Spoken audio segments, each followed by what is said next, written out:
Eu queria convidar vocês a abrirmos a Bíblia no livro de Gênesis capítulo 2. Gênesis 2 e o verso 24 é um texto muito conhecido, que tem tudo a ver com família, tem tudo a ver com casamento. E hoje temos aqui pais, mães, filhos, cônjuges, muitas pessoas aí, muitos relacionamentos familiares. E nós vamos estudar um pouquinho então sobre isso. Como você pode viver um amor irresistível? O que é um amor irresistível? É um amor que resiste a tudo. Resiste a qualquer tipo de tempestade, resiste a qualquer tipo de atração mundana.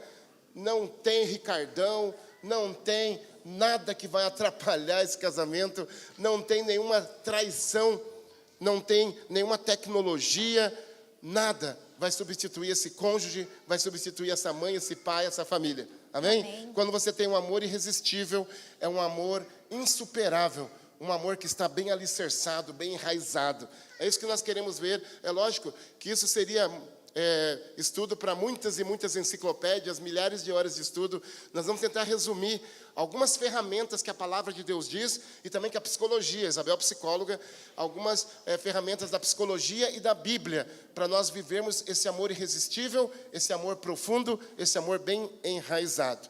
Então, eu acredito que deve haver o passador de slides, vocês têm por aí, alguém pode trazer para nós o passador de slides. Eu acho que estava ali escondidinho, eu não tinha visto, né? Muito obrigado, irmão. Então, Gênesis 2, verso 24, pedi para Isabel ler para nós, pode ler, irmão? É por isso que o homem deixa o seu pai e a sua mãe para se unir com a sua mulher, e os dois se tornam uma só pessoa. Isso. Então, Jesus disse que quando duas pessoas se casassem, se tornariam uma só carne. Gente, aqui está a bolha da família. A bolha da família. Deus quis dizer assim, ó, quando um casal se casa, aquele casal vai formar a sua bolha. Vai formar o seu sistema. É um novo sistema familiar. E ali fala, eles se tornarão uma só carne. Mas para formar a sua bolha, tem que deixar a bolha do pai e da mãe. Tem que deixar a bolha dos outros. Formar a família. E vejam, então, mediante isso nós vamos ver 5 fases do casamento. Tem gente aqui que não é casada, fala, eu vou embora, não é para mim. É para todos, porque na verdade a melhor maneira seria dizer 5 fases de qualquer relacionamento. Isso aí, o relacionamento entre amigos acontece a mesma coisa. Relacionamento entre colegas ali de escola, entre irmãos, o relacionamento pai e mãe, relacionamento líderes e liderados, tá vendo? O pastor e igreja. Então, todo tipo de relacionamento, esses princípios existem. Foi feita uma pesquisa por com milhares de pessoas, milhares de relacionamentos de amizade, de casamento e de tudo. E então os especialistas durante anos acompanharam milhares de pessoas e eles chegaram à conclusão que todos os relacionamentos passam por 5 níveis. E nós vamos ver quais são esses 5 níveis e você vai poder ver em que nível está o teu relacionamento.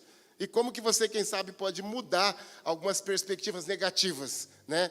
Então, assim, vamos lá, então, olha, são 5. Vamos ver rapidamente eles. A palpitação é o primeiro. O segundo é o compromisso. O terceiro, conveniência. O quarto é redescoberta. E o quinto é amor intencional. E vamos ver cada um desses aí, em poucas palavras, para que a gente possa entender e para que você possa viver principalmente um amor que seja completo, que seja ali o número 5, que seja intencional, que seja algo que realmente preencha o teu coração e deixe teu coração bem quentinho. Porque se você não chegar nesse amor, teu coração vai ficar furadinho. Será que tem alguém aqui nessa manhã que está com o coração furadinho? Jesus quer curar você. Jesus quer te dar alegria. Jesus quer completar. Jesus disse em João 10, verso 10, eu vim para que todos tenham vida e tenham vida máxima, vida em abundância. Deus quer te dar uma vida máxima. Ele quer fechar os buraquinhos do teu coração. E hoje Ele vai falar com você aqui que o Evangelho de Deus é um Evangelho de graça eterna, de salvação. Então, eu quero pedir que a Isabel comece ali falando o que significado, Bel, dessa primeira fase que é a palpitação. Então, a palavra já diz, palpitar, né? Então, esse momento gostoso da conquista, que o coração fica acelerado. Então, qualquer tipo de relacionamento, principalmente o conjugal, a gente vai se encantar. Então tem um encantamento, o coração fica mais acelerado. E até é comprovado pela ciência, pela neurociência, que existe até um hormônio específico que é liberado no teu cérebro, chamado epinefrina. E ele sustenta aquele relacionamento por um período. E é maravilhoso. E até só fazendo um comentário que a gente trouxe ontem à noite, a questão do copo furado. Então, quando a gente tem muitos buracos no nosso coração, não importa o que você preencha, sempre vai ficar vazando. Né? Não tem ninguém que sacie. Então, a gente não pode ter esse coração furado, mas sim um coração preenchido pelo amor de Deus em primeiro lugar. Depois pelo amor de um terceiro, de alguém que a gente deseja inserir na nossa vida. Isso, muito obrigado, Bel. Olha só, gente. Então é isso. Sabe, a palpitação foi Deus que colocou isso. É aquele frio na barriga. Então, como lemos ali em Gênesis 2, verso 24, foi Deus que criou essa sensação, Deus que criou essa relação de cada um sentir o desejo de estar do lado do outro, de sentir o desejo de se unir ao outro. Mas só que tem que haver um controle dos princípios, da razão e do Espírito Santo. Porque em Jeremias capítulo 17, verso 9, fala assim, ó, enganoso é o coração humano mais do que todas as coisas. Então, nós não podemos seguir apenas nosso coração.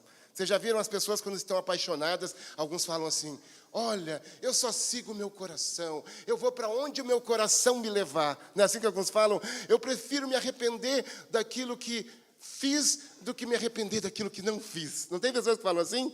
Então, quando falam de amor, quando falam de paixão, tem pessoas que se entregam totalmente. E a palpitação é vista também, queridos, por aqueles textões que as pessoas fazem no Facebook, né? Aquele textão que vai a mocinha ali, ela conheceu com o rapaz, não faz nem 10 dias, e começaram a namorar não faz nem 5 dias, e ela fala assim, olha, eu estou sentindo algo que eu nunca senti por ninguém. Ela fala assim, ó, você preencheu minha vida. A minha vida nunca mais foi a mesma depois que eu te conheci. Você é tudo para mim. Você é tudo para mim. Você trouxe sentido à minha vida. Vocês já viram esse tipo de textão? Quem sabe vocês já fizeram esse textão, né? Algo apocalíptico. Ai, ai, ai. É um amor apocalíptico. Então, quando a pessoa está nessa palpitação, ela acaba sendo levada por uma onda de sentimentos e de palavras vazias. Isso é o perigo, gente, porque é enganoso o coração. Então, é normal você sentir a paixão, você sentir um frio na barriga, é normal você ligar para ela e depois, quando está para terminar a ligação, você desliga. Não, não, você desliga. Ah, você desliga. Não, não, não, você desliga. Fica 2 horas conversando e depois ficam com essa. Isso é quando está na palpitação. Quando está na palpitação, você passa no centro de Ponta Grossa e você vê aquele vestido assim, e ele pensa assim, ai, isso aí ficaria tão bonito nela. Ela passa lá e vê aquele sapato de 400, 500, 900 reais. Ai, esse sapato ficaria tão bonito nele. Tudo fica relacionando um com o outro. E quando chega em casa, vai dormir, abraça o travesseiro, assim, imaginando que é ela. E dorme apaixonado. Não é assim? Então, quando a pessoa está apaixonada na palpitação, é assim. E agora eu vou dizer para vocês, é pecaminoso esse desejo, esse sentimento? Não é. Foi Deus que colocou. Em Gênesis 2:18, fala assim, ó, não é bom que o homem esteja só. Foi Deus que colocou esse desejo de homem e mulheres se sentirem atraídos. E até os adolescentes, às vezes, sentem essa palpitação. Crianças também sentem. Mas, na verdade, é isso. Quanto mais novo, mais perigoso. Tem que ser no momento certo. E tem que ser com muito controle dos princípios, da razão e do Espírito Santo. Portanto, gente, pessoas de todas as idades. Até vou perguntar a Isabel, será que pessoas idosas também na terceira idade podem sentir palpitação? Sim.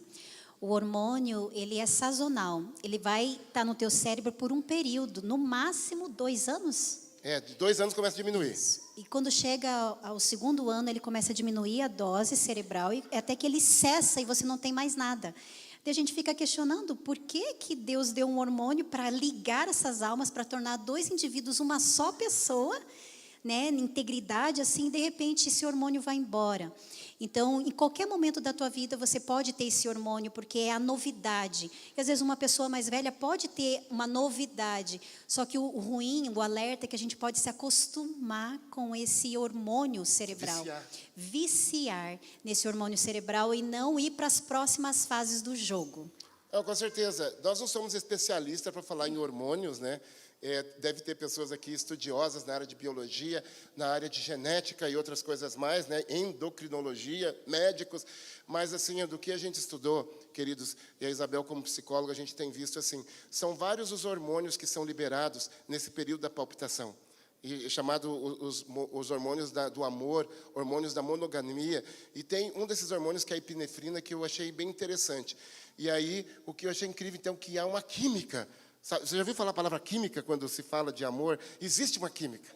Só que é o seguinte, essa química, depois de 2 anos que a pessoa está junta, assim, num compromisso forte, depois de 2 anos ele começa a diminuir, como a Isabel falou, e com 3 anos ele desaparece. E quando eu estudei isso, eu fiquei muito apavorado. Eu saí de madrugada, eu não consegui dormir. Eu saí de madrugada e falei, Senhor, eu não concordo com isso. Eu protesto. Porque eu estava casado com a Isabel, não fazia nem 1 ano. E daí eu pensei assim, eu quero que esses hormônios trabalhem por 50, 60 anos. Eu quero fazer bodas de ouro, de diamante e tudo, fortalecido por esses hormônios que Deus colocou. E aí eu meditando assim, o Espírito Santo me ajudou a entender uma coisa. Ele trouxe assim, César, você não precisa de muleta para toda a vida. Os hormônios que Deus dá, a química que Deus dá para o casal se unir, para dar aquela sensação gostosa do começo, isso é só para dar um pontapé inicial. 2 adolescentes, 2 jovens imaturos, Deus tem que dar um empurrãozinho. Mas se você ficar dependente dessa muleta dos hormônios para sempre, não vai surgir o verdadeiro amor. Porque o verdadeiro amor é um princípio, uma decisão, não é sentimento. Vocês estão entendendo? Então, na verdade é isso. Daí eu entendi, falei, louvo a Deus. Porque então esse hormônio, os 2, 3 primeiros anos ali no período de adaptação, e depois então já tem que ter se formado o princípio do amor. Mas o que acontece, gente, hoje muitas pessoas, ao invés de formar o princípio do amor, tem pessoas que só querem viver de palpitação. Eles ficam ali 1 ano, 2 anos de relacionamento, ou menos, até termina, arruma outra pessoa, palpitação de novo, 1 ano, 2 anos, termina, e tem pessoas que vivem só de palpitação. Aí ficam viciados em relacionamentos superficiais. Estragam sua vida, estragam a vida dos filhos e de todos ao redor. Então, queridos, vamos para o próximo. Vamos para o próximo. Então, o próximo ali é para o período da... Acho que é aqui que volta, né? O compromisso. Olha, até eu separei ali, outro dia eu estava assistindo um programa de televisão, por acaso. Eu estava numa sala de espera, e daí é um programa que geralmente eu não assisto. Mas naquele momento eu achei curioso. E eu tirei uma foto. Aí, então, olha só como é que está o mundo hoje. Como que está o mundo hoje? Eles colocaram ali, tinha ali vários especialistas, psicólogos, todo o pessoal bem progressista, e colocaram ali, então, várias fases que passam o compromisso de amor hoje. Olha lá. Então, você diz que a primeira fase de um compromisso, segundo o mundo hoje, né, você é um estranho. Os 2 são estranhos, né? Você encontra um estranho. Depois, então, há um encontro inesperado. Depois vira um crush, não sei se é assim que fala, né? Crush. Depois vira um contatinho. Depois vira um lance. Depois é peguete. Olha, peguete. Depois é ficante. Depois é um ficante fixo. Depois é um namoro light. Depois é namoro. Depois é namoro firme. Depois é namorido. Depois é mozão. Depois é noivo, depois é casados, depois é boda de papel, depois é renovação de votos, depois é boda de ouro. Vocês entenderam uma coisa? Vocês viram que incrível, né? Alguns já ouviu falar algum desses aí, né? Gente, para Deus não tem essa parafernália de coisa, não. Deus não confunde, isso aí é uma Babilônia. Para Deus ou é ou não é, não é verdade? Não tem isso de fixo, de light, de ficante, disso, aquilo. Ou é ou não é um relacionamento sério. Então, por isso que, enquanto a palpitação é o primeiro, o segundo é o quê? É o compromisso. A segunda fase de um relacionamento é o compromisso. Então, hoje no mundo é lógico que muitos, o compromisso, por exemplo, de casamento que dizemos, o compromisso tem aquele que você vai no cartório, dão os nomes e casam-se diante da lei, diante do país, e na igreja o pastor dá a bênção, casam diante da comunidade religiosa, diante dos parentes, diante da família. Então, existe todas essas ferramentas que Deus colocou do compromisso. Mas muitas pessoas hoje, o que acontece? Elas vão morar junto, não é assim? Acaba sendo um compromisso. Mas é mais frágil, mas é um compromisso. Talvez hoje, nessa manhã, tenhamos alguns aqui que moram juntos e se dão muito bem. Eu conheço pessoas que vivem há 25 anos e moram juntos e estão se dando bem. Mas o que acontece? Deus ele tem uns mecanismos importantes para que esse compromisso seja bem forte, a gente vai estar falando na sequência. Então, assim, olha lá, eu e Isabel, aí uns 20 quilos atrás, Estávamos lá, ela não, ela se mantém, né, na bênção ali. Mas o que acontece? Olha, não que os quilinhos a mais sejam maldição, né? Mas é descuido, às vezes, temos que correr atrás. Assim, ó, queridos, então, nós precisamos fazer um compromisso. Efésios 5:25 fala, maridos, amem a vossa esposa como Cristo amou a igreja. E amar como Cristo amou. Como que Cristo amou a igreja? Como que Cristo amou a igreja? O que ele fez? Só foi da boca para fora? Ele desceu esse mundo, não foi? E ele morreu pela igreja. E a igreja rejeitou ele, e mesmo assim ele amou a igreja, não é verdade? Então Jesus, ele tinha uma aliança com a sua igreja, ele colocou essa aliança em frente. Então assim, ó, o compromisso, até ali tem a história do o frango e o porco. Olha só, né? A Isabel falou, César, não conta amanhã essa história do frango e do porco. Ela falou ontem, a gente estava viajando. Eu acho assim o porco tão imundo. Estou brincando, não é isso.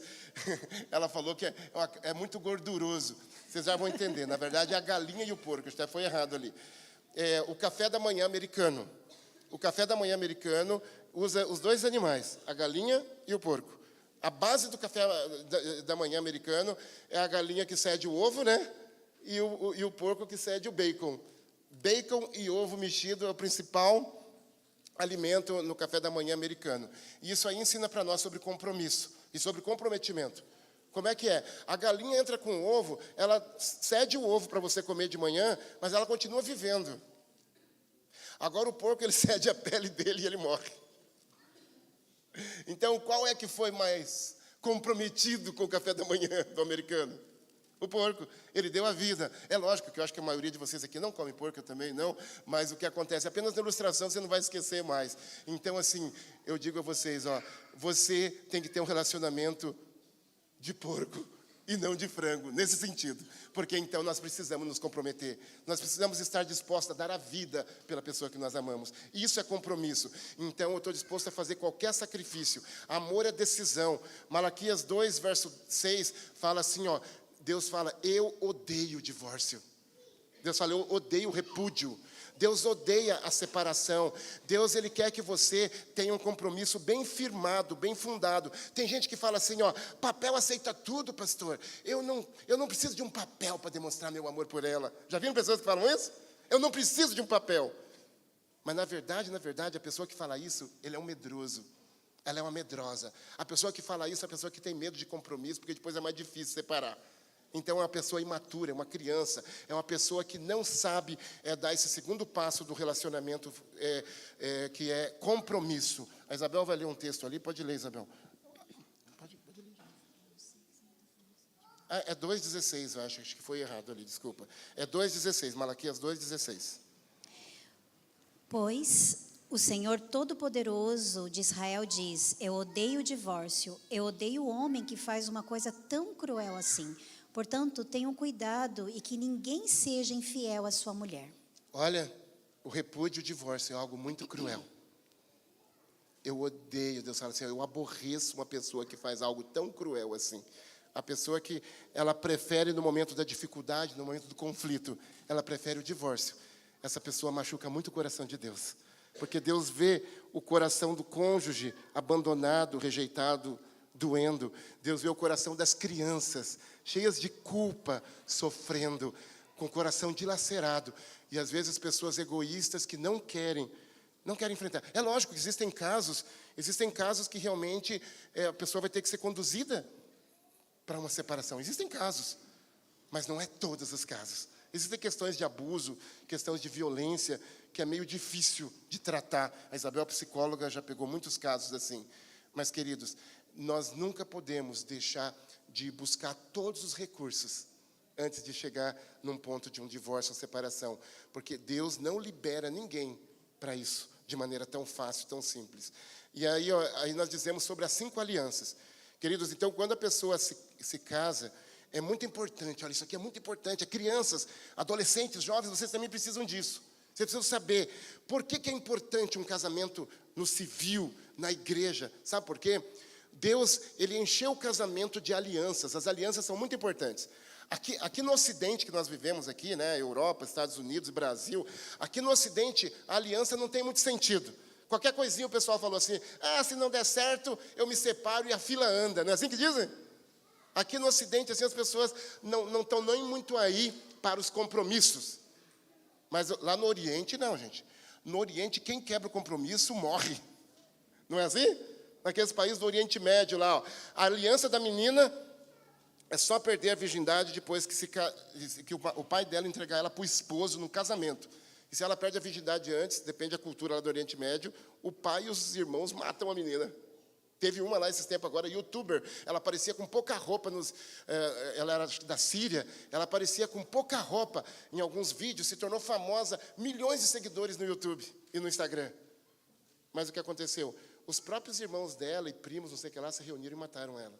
Porque não cumpriu a aliança, descumpriu a aliança entre pai e filha, que é de se manter pura até o casamento, mandaram matar. Agora aqui no Brasil, outros lugares aí, as pessoas começaram a afrouxar, e a aliança hoje, assim, é lógico que lá é um extremo, e aqui é outro extremo. Então, o que nós temos que fazer? Existem 5 alianças que envolvem o casamento. Olha que interessante, gente. Depois disso, todos aqui que estão namorando vão querer casar na igreja. Depois disso, todos que estão aqui vão querer fazer todo tipo de casamento, aliás, das ferramentas para aliança no casamento. Olha, primeiro lugar,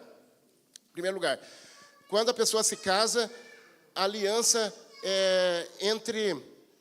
aliança diante do país, diante do Estado democrático de direito, diante do poder judiciário, legislativo e executivo, diante das leis, representada pelo juiz de paz, lá no cartório.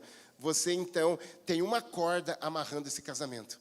É como se fosse uma corda, é como se fosse um muro de proteção. Então, porque o que acontece? Depois, para a pessoa se divorciar, ela vai ter que ir diante de um advogado, diante de um juiz. Então, quer dizer, ela tem que pensar muito antes de separar, porque ela tem essa corda amarrando ela. A aliança no hebraico original é uma corda. A segunda corda é o quê? Diante da igreja. Olha só, quando uma pessoa vai se casar, a secretária recebe ali, ó, Pastor Carlos, nós temos que colocar na pauta que o casalzinho ali quer se casar. Então tem que passar na comissão. Os líderes precisam aprovar, a igreja precisa aprovar, diante do pastor, diante da igreja, diante dos líderes, a pessoa assume um compromisso de casamento. Vocês estão entendendo? É outra corda que amarra. E a terceira? A terceira corda é da família. Porque então, quando eu fui casar com a Isabel, eu cheguei para o pai dela, Senhor Darcy, o senhor aceita eu casar com a sua filha? Então, diante do pai dela, diante dos irmãos e das irmãs e da madrasta dela, eu assumi um compromisso. Se um dia eu não estiver gostando da Isabel, eu falo, meu Deus, eu não posso falar da Isabel tão fácil, porque eu vou perder para sempre a moral diante do pai dela. Eu dei a palavra. É mais uma corda que amarra. Outra corda, a sociedade. Os padrinhos representam a sociedade ao redor. Mesmo alguns padrinhos não são adventistas, às vezes. Representam a sociedade. Diante da sociedade de Ponta Grossa, eu fiz um compromisso, eu fiz uma aliança que eu estarei com ela para sempre. E daí, a última, diante de Deus. É como a gente viu em Malaquias 2, verso 16. Diante de Deus eu fiz um compromisso, eu recebi uma bênção na igreja. E então eu falei, Deus, eu quero estar com ela até que a morte nos separe.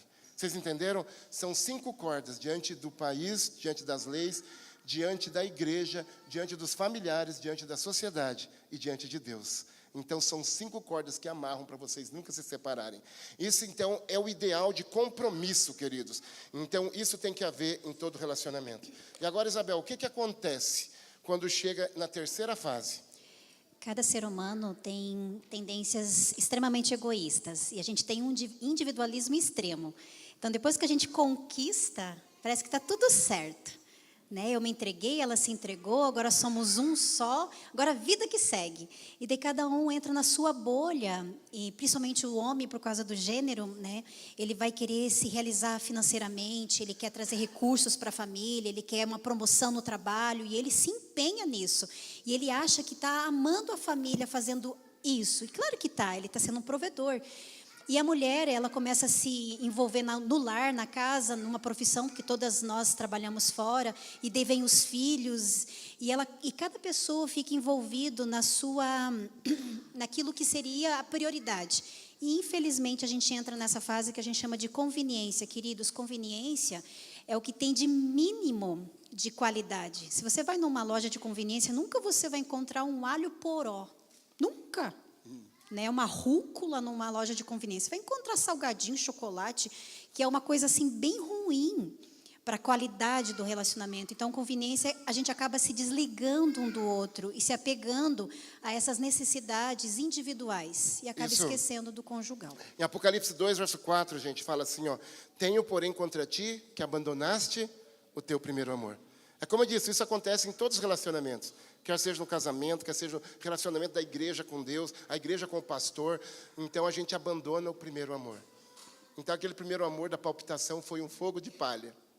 O que acontece? O casal fez um compromisso, até se casou. Mas agora chega o momento da conveniência, como Isabel falou, é quando a pessoa começa a empurrar o casamento com a barriga. Acabou aquela palpitação, passou os 3 anos ali dos hormônios, da química, e então a pessoa olha assim um para o outro e fala assim: você mudou, você não é mais a mesma pessoa, não foi com essa pessoa que eu me casei. E se você não mudar, a fila vai andar, porque eu vou deixar de você. Alguns já vão mais longe, né? Queridos, eu vou falar para você. Quando você se casa, quando você faz o compromisso, você ainda está na palpitação. Então, assim, ó, em outras palavras, aquela Isabel que eu conheci no período da palpitação não é a mesma Isabel depois da palpitação acaba. Porque você casa com uma pessoa irreal. Porque nem você tem um discernimento totalmente certo, por causa da palpitação, que é quase uma loucura, dizem os especialistas, e também a outra pessoa usa um monte de máscaras. Ele é tão querido durante a palpitação, ele abre a porta do carro, ele leva para comer fora. Durante a palpitação, ele comemora até mêsversário de casamento, mêsversário de namoro. Ele liga para você todo dia, ele conversa muito, dialoga com você. E depois que se casa, se você precisa falar alguma coisa: amor, eu não tenho tempo agora, eu tenho que ir para o futebol. Amor, eu não tenho tempo agora, eu tenho que jogar videogame. Amor, eu não tenho tempo agora, eu tenho que trabalhar. Aí o que acontece? Aí fica o homem correndo atrás do trabalho e a mulher correndo atrás do homem. Porque o homem se realiza no trabalho e a mulher se realiza no seu homem. A mulher só se realiza quando ela está verdadeiramente unida com o homem. E daí, então, o diálogo diminui, um monte de coisa acontece. A conveniência é o momento, então, que você se casa de verdade. Você se casa, é o dia que você se casa com a pessoa real. É quando acaba a química. E aí é hora de ver quem é quem. Ah, meus amigos queridos, à tarde nós vamos falar mais a fundo isso aí. Os casais precisam ir lá no encontro, lá no Colégio Adventista. Conveniência. Então é um momento de que o primeiro amor acabou. Então outras coisas roubam o primeiro lugar da esposa, né, no coração do marido. De cada 100 casamentos, 50 não resistem a essa fase. Porque é um período de muito egoísmo, né? Dos 50 que continuam, 35 não se casariam de novo com a mesma pessoa. Isso as pesquisas mostram, né? E depois de 3 anos, de 100, apenas 15 dizem estar bem, 15%. Já pensou? Então é uma coisa muito séria. E ontem nós falamos sobre isso. A conveniência é o período do egoísmo, igual a pulga. Quem veio ontem, vai ver. Quem não veio, assista o vídeo ali que ficou de ontem aqui da mensagem. A partir do minuto 26, tem a nossa mensagem de ontem. E aí o náufrago, que briga muito, a pulga que só quer sugar, só pensa nos seus interesses, nas suas necessidades, não pensa na necessidade do outro. O nadador independente, então, que acaba se afastando um do outro e vivendo dentro de casa como se fossem 2 estranhos. Cada um na sua raia. É a conveniência. Então, as palavras-chave das fases aí. No período da palpitação, a palavra-chave é impulso. No período do compromisso, a palavra-chave é lei, aliança, né? E no período da conveniência, é o eu, é a pessoa real. E agora, gente, agora vem um momento crucial, a redescoberta. O que é a redescoberta? É o momento do chacoalhão. É o momento do wake up, acordar, né? Pode ser uma palestra, pode ser um encontro de casais, pode ser um final de semana como esse, que dá um chacoalhão na pessoa e fala: acorda, teu casamento está mal, você está na conveniência já há vários anos. Os 2 estão infelizes na conveniência, os 2 estão extremamente machucados, ou estão totalmente indiferentes. E aí o que acontece? Então agora, como falamos, o casamento com a pessoa real, e nessa redescoberta pode acontecer um chacoalhão. Explica um pouquinho isso aí, Isabel. O que é essa questão do chacoalhão? É fundamental esse despertar. E às vezes tem que acontecer algo ruim, infelizmente, no ser humano, né? A gente fica tanto no piloto automático que parece que tem que cair uma pedra na nossa cabeça. Então, a redescoberta sempre vem depois de uma grande dor. Então, pode ser uma palavra, né, vinda do teu cônjuge dizendo assim, eu não te amo mais. Meu Deus, pode vir por meio de uma doença, um desemprego, outras questões bem sérias, mas é um despertar que você precisa sair daquele mundo da fantasia e vir para a realidade. E daí você começa a olhar para o cônjuge e ver que vocês se perderam em tantos anos de casamento, que começaram bem, mas foram se distanciando. Exatamente. Essa foto aí é de um casal que estavam na conveniência há muitos anos. Aí tiveram um acidente que os dois quase morreram. Se arrebentaram. Aí agora arrebentados lá no hospital, um com a mão na mão do outro. Se uniram pela tragédia. Eu e Isabel conhecemos muitos casos, gente. Tem um caso que nós conhecemos lá de uns amigos no Rio Grande do Sul, que o casal estava mal na conveniência há anos, e a gente tentou ajudar eles, várias pessoas tentaram ajudar, né, teu pai, não tinha jeito. Já tinha envolvido até adultério. O casal estava praticamente separado. Aí o que aconteceu? Eles tinham 3 filhas, e a mais nova delas foi atropelada. Um caminhão, uma carreta, passou por cima dela. E o pai chegou e viu o último suspiro da filha esmagada. Aquilo ali fez o casal se despertar. Foi o chacoalhão, trouxe a redescoberta à vida deles. Nós conhecemos outras pessoas também. Eu conheci uma mulher que fazia mais de 20 anos também nessa conveniência. O marido infeliz, a mulher também infeliz e brigando muito. Aí, de repente, o marido teve câncer com 48 anos. Um câncer que os médicos não deram esperança. E o que aconteceu? A dor uniu os dois. Para sobreviver à dor, os dois se abraçaram. E daí ele foi curado desse câncer, ainda viveu muitos anos, e a gente pôde ver a redescoberta salvou aquele relacionamento. E aquelas pessoas. Então, gente, isso é impressionante como Deus trabalha. E por último vem o amor intencional. O amor intencional, então, é o quê?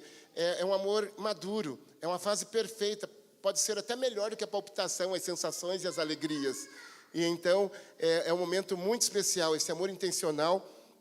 Ele é um momento muito especial que traz, então, todo tipo de bênçãos para a vida da pessoa. E é isso que nós vamos tratar hoje à tarde. Vamos ver alguns segredos do amor intencional. Mas o amor intencional tem a ver com a nossa aliança com Deus, tem a ver com a tua vida de oração, com a tua vida de pedir perdão a Deus, de viver com Deus, de ter a cada dia a tua entrega do teu coração a Deus, para que Ele transforme a tua vida, para que você a cada dia esteja crescendo e que a cada dia Deus te chacoalhe.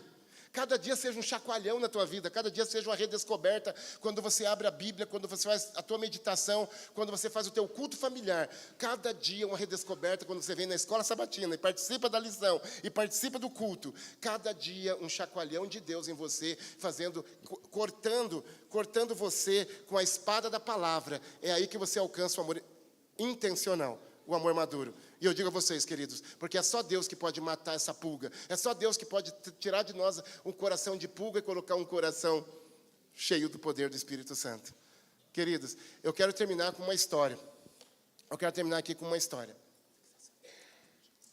Eu quero terminar com uma história que é do nosso apelo aqui, o que eu quero apelar ao teu coração essa noite. Essa noite, nessa manhã, eu estou tão nervoso aqui, tão emocionado, acho que eu estou já na palpitação aqui, né? Sabia, gente? O mais impressionante é que se você está na primeira fase, se você está na primeira fase da palpitação, aí, quem sabe alguns casaizinhos estão começando a namorar agora. Quem sabe se você está na palpitação, ou se você está na época do compromisso, você pode pular direto da palpitação do compromisso para o intencional. Não é obrigatório você passar pela conveniência e pela redescoberta, pelo chacoalhão. Você precisa, na verdade, parar para buscar a Deus. Pode colocar o videozinho lá, o instrumental, queridos, lá do som. Eu quero contar para vocês a história da Joana. É uma história real, mas o nome é fictício, para proteger a pessoa. Eu conheci a Joana quando eu estava no ministério, numa outra cidade, por aí. E a Joana, queridos, é um exemplo claro disso que nós falamos hoje. A Joana, quando ela tinha 14, 15 anos, ela era muito apaixonada. Ela facilmente ia conhecendo uma pessoa ou outra e se entregava. E ela não era adventista, não era cristã, não tinha nenhum compromisso profundo com Deus. O pai dela às vezes não queria. Joana, eu não quero que você namore aquela pessoa. Mas ela sentia tanto prazer em estar na presença daquele rapaz que ela pulava o muro e ia para a casa dele. E daí dormia com ele. O pai nem ficava sabendo que ela chegava em casa. Mas um dia, quando o pai soube O pai ficou tão bravo que expulsou ela de casa. A Joana, então, foi morar junto com o seu namorado. Ela pensava que agora seria feliz, totalmente feliz, porque o que ela não tinha com o pai, com a mãe, as sensações que ela não tinha em casa, ela tinha com aquele rapaz. Pode diminuir um pouco, deixa bem baixinho, queridos. Então ela passou pelo período da palpitação, pula o muro e vai em busca das sensações. Enganoso é o coração humano, a gente tem que ter muito cuidado. E o que aconteceu com a Joana?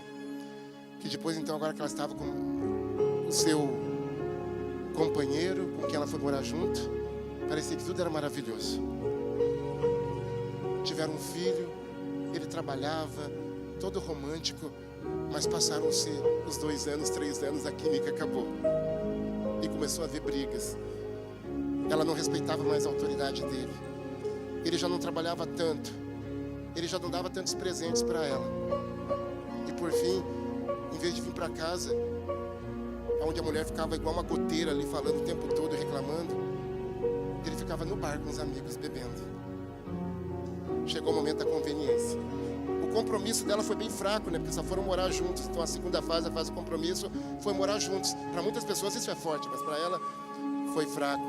E eles então morando juntos. Ela ficava brava quando ele chegava das bebidas, bêbado. Às vezes ela batia nele, colocava ele dormir no sofá. E o filho dormia com ela na cama, lá no quarto do casal. E eles ficaram por anos assim, gente. Aquela conveniência. E ela foi ficando cada vez mais distante dele, ele cada vez mais frio. Ela cada vez desrespeitando mais ele com palavras, com xingamentos.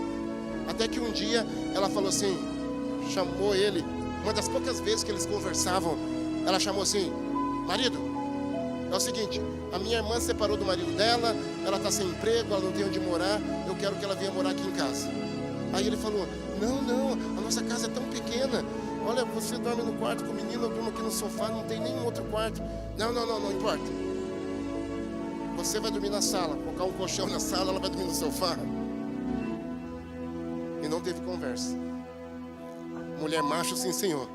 Ela determinou, não havia mais respeito, não havia mais sensação, não havia mais compromisso. Só havia uma conveniência onde egoístas cada um empurrava com a barriga o relacionamento. Mas sabe o que aconteceu, gente? Como que veio a redescoberta? Ele acabou se envolvendo com a irmã dela dentro de casa.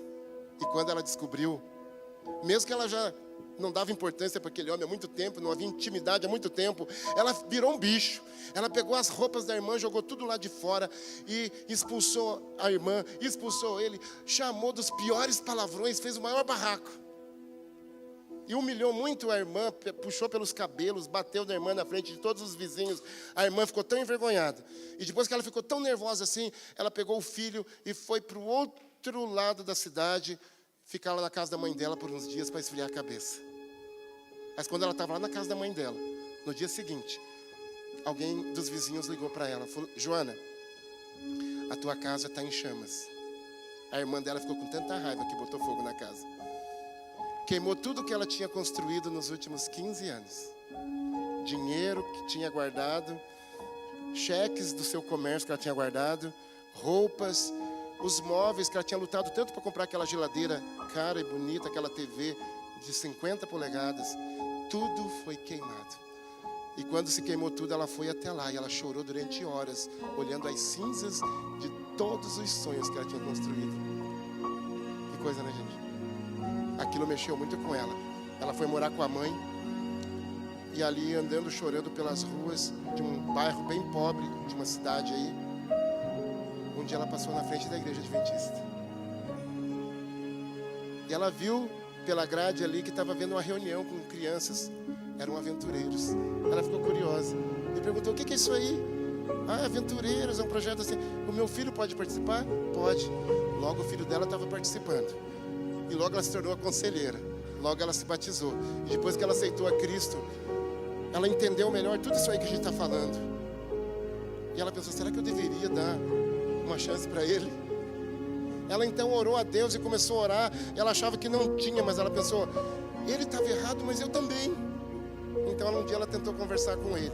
E foram conversando e resumindo, gente, os dois se casaram de verdade. Ele se batizou também. E eu me lembro a última vez que eu os vi, eles estavam num um Aventuri. E eles, os dois líderes de aventureiros. O filho agora já é grande, também é conselheiro de aventureiro. Queridos, me alegrou tanto o coração de ver que eles tiveram um chacoalhão, veio fogo, veio traição, veio tantas dores, mas isso desembocou em uma redescoberta, uma restauração. E Deus pôde entrar naqueles corações e massagear aqueles corações, e tirar todas aquelas coisas ruins e colocar coisas boas no lugar.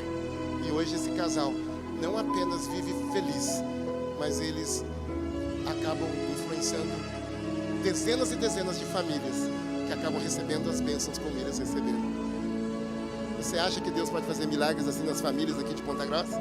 Você acha que Deus pode fazer milagres para você? Quem sabe você tenha pensado assim, ó, aquela pessoa deveria estar aqui hoje, não está. Aquele meu amigo que está se separando deveria ouvir isso. Aquele meu amigo que se separou. A Letícia e o pastor Carlos vão colocar no grupo da igreja um vídeo que é o resumo dessa mensagem de hoje. Só 8 minutos, resumindo tudo de hoje em 8 minutos. E você vai evangelizar alguém. Você vai mostrar para algum casalzinho, ou para algum casalzão. Você vai mostrar para pessoas que precisam e para pessoas que não precisam. A mensagem de ontem também, resumida em 8 minutos. Da pulga, está ali também. A Letícia e o pastor Carlos. Quem sabe hoje à tarde, quem sabe amanhã, quem sabe à noite. Assista com a pessoa, se possível.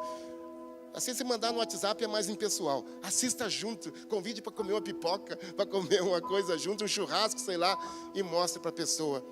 Isso vai poder ajudar. E se a pessoa gostar dos 8 minutos, aí você passa a mensagem toda que está gravada aqui também.